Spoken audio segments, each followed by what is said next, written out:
Zay mahita fika. Fika ahoana? Atao amin'ny elo, dia citron, dia voasary amin'izay hena sitrana, d'accord? Amin'izay za tsy mba masery tsony ve? Ie. Asorina les pépins.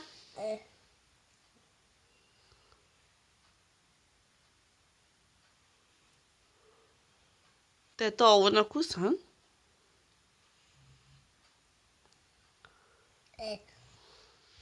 D'abord du miel.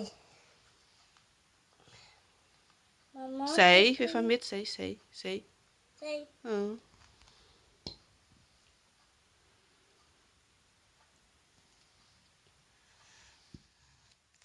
Ampiana kely e? Kely loatra io. Ampify kely le miel.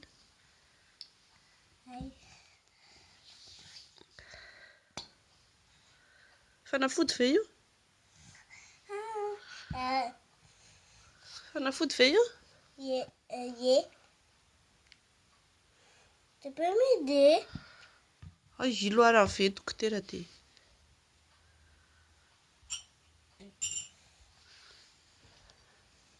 Ça, docteur anao.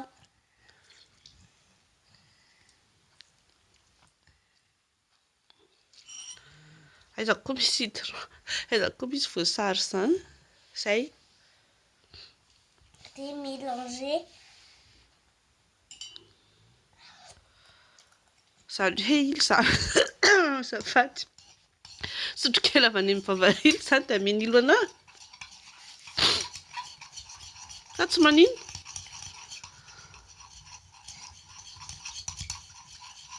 Dia mety ve io? Mety ve io fanafody io rilo? Tsy fanafody iny. Fa ahoana fotsiny? Asa aloha fa moa voasery be.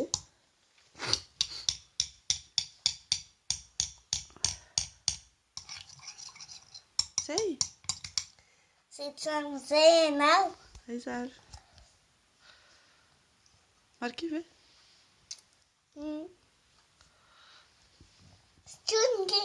Sotroina ange e? Ça va mieux? Ça va mieux. Merci, docteur.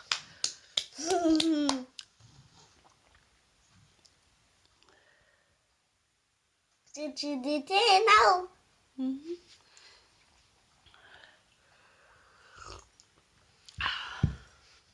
Sotra betsaka. Sitrana maman izany. Tu me fais plus alors.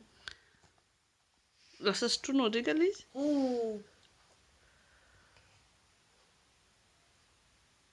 Satria fa sao dia voan'ny grippe koa ianao.